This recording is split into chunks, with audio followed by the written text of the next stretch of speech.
These are 18 times Attack on Titan predicted the future. And at number 18, we have the time a stuffed animal predicted the death of Commander Erwin Smith. Back in episode 20 of season 3, Eren connected to Grisha's mind and saw all of his memories. But there's one particular scene that foreshadowed the future. It's this clip of young Zeke playing with toys. The stuffed animal represents Zeke's future beast Titan, while the soldiers and horses symbolize the battle where Zeke annihilates the entire Survey Corps. But the anime didn't stop there, because just one season later, they also foreshadowed Tom Xaver's secret Titan form. You probably missed it, but exactly 16 minutes into episode 15 of season 4, the camera showed this stuffed animal while Tom was talking. But it turns out that this little stuffed animal was predicting the future. Because if we look in the manga, you can see Tom Xaver's Titan form is actually a sheep. And while that's crazy, it's nothing compared to number 16. Because every time AOT releases a new season,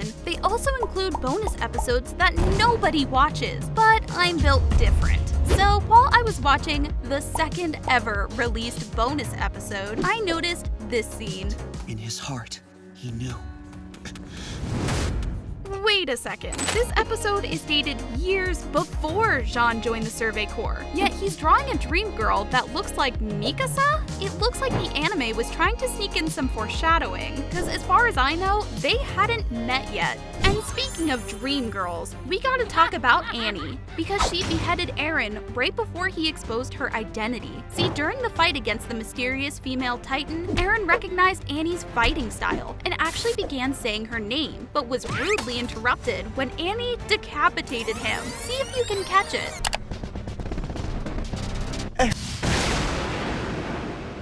It sounds like a grunt, but in Japanese, that's how the beginning of Annie's name sounds. Now, that isn't the only time Attack on Titan secretly cut off some foreshadowing. Watch the clip and see if you can spot the foreshadowing. Pay attention to Eren's question to Ymir.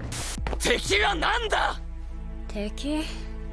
そりゃ言っちまえばユミル! The foreshadowing is what Ymir was about to say before she was cut off by Reiner. She starts to say se, which is the beginning of sekai, meaning the world. So Ymir was telling Eren that the enemy was the world, something that us fans wouldn't find out for a whole nother season. Now let's bring it up a notch, because Armin's foreshadowing is one of the coolest moments out there. In season 3, episode 18, Levi was about to turn Erwin into the colossal Titan, but he stopped when he heard a huge commotion because everybody was freaking out about a new game. Honkai Star Rail is a free-to-play game, and it's so good that Eren stopped the rumbling just to keep on playing. And it makes sense. The game is a multi-platform space fantasy RPG from Hoyoverse, the same people who created Genshin Impact, and you're gonna want to play all the time because you can team up with tons of charming characters, listen to their stories, and embark on wondrous interstellar adventures to save the galaxy together. There are dozens of characters available, each with their own exquisite and gorgeous attire. But that's not all, because this game has tons of levels to it. Real trailblazers can explore the world through multiple side stories and rich in-game lore. And don't even get me started about the combat. From orbital cannons to ice walls and a full-fledged army, the fighting just brings this game to the next level. The game can be played on both mobile and PC, meaning that you can play whether you're at home or out and about. And probably the best part is that this game comes in 4 languages, voiced by a star-studded cast. This brand new RPG is now available for pre-registration, so use my link in the description to sign up alongside millions of other players. Thanks to Honkai Star Rail and Hoyoverse for sponsoring this video. So Levi was about to turn Erwin into the colossal Titan, but Eren had other plans. I can't save humanity, and neither can the commander! But Armin can! Eren wasn't just making stuff up, he was actually predicting the future. In season 4, we'll see Armin lead an alliance to prevent the extermination of all human life. But that's not all. Armin will also turn Zeke against Eren, as well as convince Grisha, Kruger, and Bertold to aid them against Eren's destructive titans. And once the battle against Eren is finished, Armin is the one who leads the Eldians and Marleyans in the peace talks with the rest of the world. Dang, Eren completely called that. Now go ahead and watch this scene. Grisha? Sorry about that! Watch where you're going, will you? And slow down a bit! Does the man look familiar? Because in episode 19 of season 3, you can see young Grisha bump into a man who looks identical to Tom Sauver, a character who wasn't introduced until the next season. But Attack on Titan doesn't just foreshadow tiny details, because the show predicted the future in a scene that confused everybody for the longest time. Why did the smiling Titan just walk by Bertolt? And if this Titan was behaving normally, it should have eaten Bertolt, right? Well, a bit later in the anime, Eren reveals that he ordered the Titan to spare Bertolt because he was important to Eren's future plans. This wasn't just a random scene, it actually had meaning behind it. Now, this next scene was kind of random because a magician predicted Eren's death. Well, it will predict because this prediction hasn't been fulfilled yet, but it's so obvious I have to include it. See, in a bonus episode called Lost in the Cruel World, Mikasa is chasing after Armin and Eren when she stops by a magician. Originally, he wants Mikasa's help to perform a magic trick, but then he says this to her. You will never be able to save Eren from death. He's just straight up predicting that Eren will die. But we'll have to wait until the AOT episodes are released to find out. But let's switch things back up and talk about the funniest foreshadowing in the entire show. See, back in season 2, episode 6, Sasha mentioned that one of the scout members loved sweets, even though they acted grumpy all the time. I always wondered who she was talking about, but it wasn't until 2 whole seasons later that this moment was revealed. I could not have seen this scene coming. And sure, Annie's addiction to sweets is funny, but Eren's next bit of foreshadowing is straight up deadly. Listen, we all know that Eren's end goal is to destroy the world, but this was actually foreshadowed way back in the anime. In season 3, episode 22, as Eren and his squad gaze upon the ocean for the first time, us fans and Eren's squad completely miss the deadly foreshadowing hidden in Eren's words. If we did cross the sea, and we killed our enemies, after that, would we finally be free?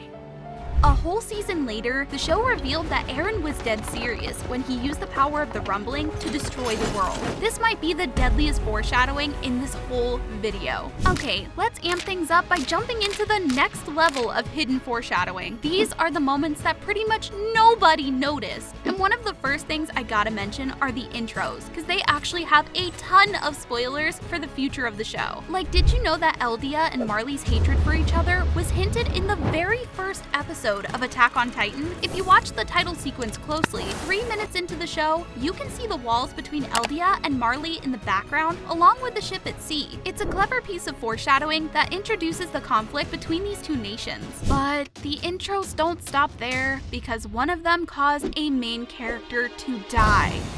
Okay, I'm exaggerating, but one of the AOT opening songs actually predicted the death of Erwin. If you watch the opening all the way to 1 minute and 9 seconds, you'll see that Erwin is standing next to a bunch of soldiers. But these aren't just any soldiers, they're the ones who have died in the past. But that's actually not what foreshadowed Erwin's death. See, normally Erwin is shown facing his dead soldiers because their deaths haunt him every single day. But for once, the intro displays him standing with the soldiers, showing that something big is going to happen in the next few episodes. And what do you know? A couple episodes later in season 3, Erwin is fatally injured and joins the ranks of people who died trying to liberate Eldia. The intros have so many more bits of foreshadowing, and my favorite is 22 seconds into the 5th opening. In this scene, Reiner and Bertolt are saying goodbye, and they are shown holding fists, which shows how close they are and how they're not sure if they'll see each other again. But pay close attention to the background, because that's where the foreshadowing happens. Bertolt is in Shiganshina, which is where he dies, and Reiner is at the gate of Wall Maria,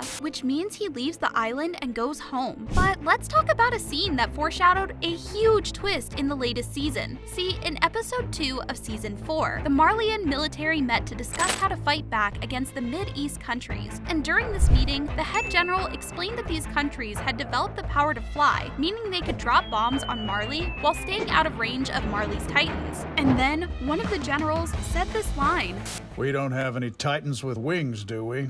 The head general completely brushed this off and conversation continued, but if you flip a few pages into the future in the manga, you'll see that Falco's bird-like titan can actually fly. Now that's some god-level foreshadowing. But if we're talking about god, we need to mention the Wall religion, because while they're weird, they win the trophy for the best foreshadowing in Season 1. See, in episode 25, the Wall religion is shown praying while intertwining their arms with each other, and 2 seasons later, during a flashback to when the walls were first built, you can see that the original titans are shown with intertwined arms as well. But did you ever notice the time AOT predicted the future in this weird scene where Ymir wakes up in a desert? It seems strange that there's a desert on Paradis Island. As it turns out, this scene was foreshadowing someplace called the Paths. After inheriting the Jaw Titan, Ymir didn't wake up in real life. She woke up in the Paths. Dang, Isayama needs to chill with the foreshadowing because he's on fire. And this next point is straight heat